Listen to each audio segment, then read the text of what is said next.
people dream big dreams, but they never take any action. If you don't believe in yourself, you've already lost the battle. Not believing in yourself is a losing battle because either you won't try at all or you will convince yourself that you can't do it.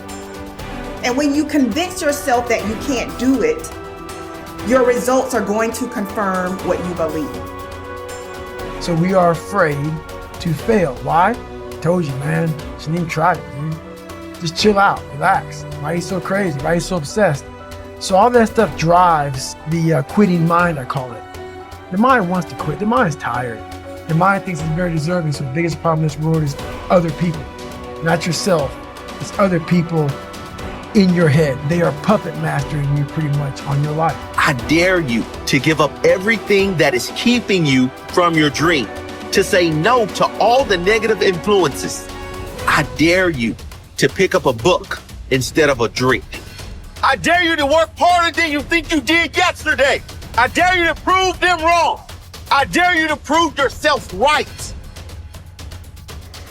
You must be yourself if you want to experience your true purpose in life. If you're different, be different. Be different and do it with pride.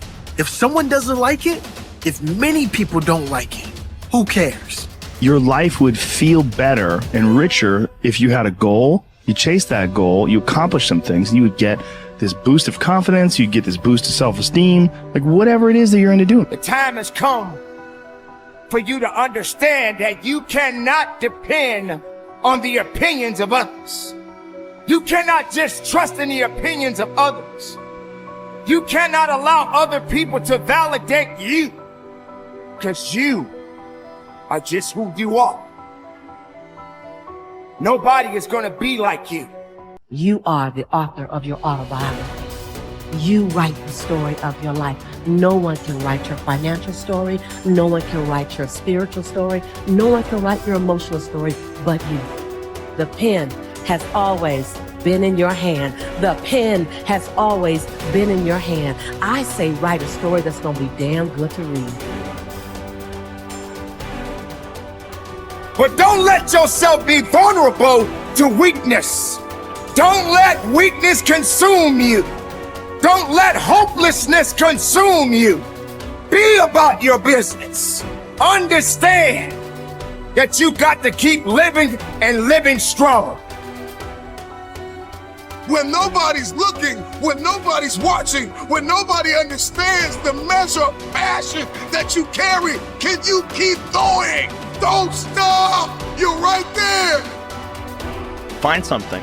Find a thing that you genuinely enjoy, because getting good at things you genuinely enjoy is extremely beneficial for young people, because it lets you know that, like, everybody thinks they're a loser. Every young person thinks they're a loser. At least a young person in the situation I was at. Like, I didn't know I wasn't a loser until I started winning, until I started doing martial arts. Martial arts taught me that, like, I could get better at stuff, that I wasn't really a loser. I just was someone who was, like, in a fucked up situation, but you could channel all that energy that you have as a young person into something and get better at it. And then all of a sudden people admired me. I was like, this is crazy. So I went from being someone who was incredibly insecure and basically a failure to someone who was really successful at this one thing that was very dangerous, that other people were scared of. And that gave me immense confidence and also a real understanding of the direct correlation between hard work and success. And a kind of understanding that you're not a loser. Right. That there is a diamond in the rough. Yeah, and also an understanding that you can't listen to people. Because even my parents didn't want me to do martial arts. They didn't want me to fight. They didn't want me to do stand-up. There's like, you have to understand, like, who you are, and then in the face of other people's either criticism or, you know, lack of faith in your ability to succeed, you push through, and there's great benefit in that. And then you realize that you can kind of apply that to other things in life. You can apply that to critics, you can apply that to social media commentators, you can apply that to a lot of things. I don't think people are happy if they don't have puzzles and complex tasks and things that are interesting to them, whether it's an art project or whether it's learning something completely new like stand-up comedy. Like, doing things that are difficult it's as much of a nourishment of the mind as food is a nourishment of the body. I think you need things that are puzzling to you, where you have to find your own human potential in the difficulty of the task and work your way through things. At least for me. For me, I mean, I can only speak for me because I'm the only life that I've ever lived that I'm aware of. And in my life, that has been 100% constant. I am a very happy person, and I have never had a moment where I'm not doing difficult. Yeah. Ever. What I realized is, for me to become the man I wanted to become, I saw myself as the weakest person God ever created. But I never blamed God for anything he did to me. So I wanted to change that to be the hardest man ever created. Am I that? I don't know, but you had to have a goal. And my goal, when I was sitting there, not going to school, being bullied, having no self-esteem, my goal was, the only person that's gonna turn this person around is me. The only way I can turn it around is put myself through the worst things possible a human being can ever endure. And that'd be the only way that I can build this brain to handle anything that comes in front of it, callousing my mind through pain and suffering. So we read a bunch of books nowadays. As humans, we want to find out how to be someone else. What we don't do is we don't go inside. So literally turn yourself inside out. Read the book that's like we're writing a book every day for life, but we never read that book. So what I would challenge this young man or young woman to do is you have to look inside of yourself and see what you really want. What are you passionate about? We use these words and these little phrases of only the strong survive and all this other crap. They're all words. I get so tired of hearing people just talking. Like right now, someone may think Goggins is just talking. You don't know me. So when I speak from passion. I speak from experience. I speak from suffering. I have to tell this young man or woman that the only way I believe, this is just my experience in life, the only way you're ever going to get to the other side of this journey is you have got to suffer to grow. To grow, you must suffer.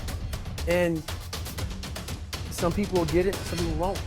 But they have to see what their journey is to start their journey. Several people live to be 100 years old, and they have great lives, and they have great kids. The kids go to college and all sorts of stuff. But somewhere in their life, there was a point where they had a decision to make.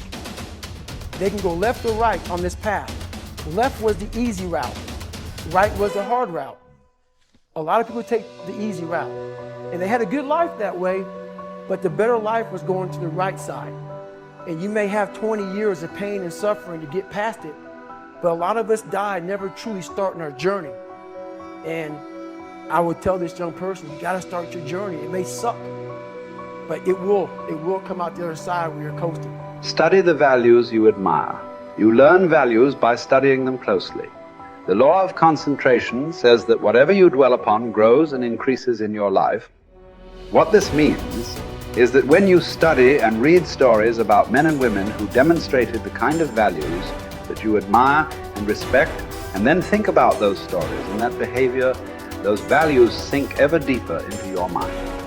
Once these values are programmed into your subconscious, they create a propensity within you to behave consistently with those values when the situation requires them. For example, in military training, soldiers are continually told stories of courage, obedience, discipline, and the importance of supporting their fellow soldiers. The more they hear these stories, discuss them, and think about them, the more likely they are to behave consistently with these values when they're under the pressure of actual combat. The core virtue of character is truth. Whenever you tell the truth, however inconvenient it may be at the time, you feel better about yourself and you earn the respect of the people around you. One of the highest accolades you can pay another person is to say that he or she always tells the truth. Emulate the people you most admire. Much of your character is determined by the people you most admire. both living and dead. Who are they?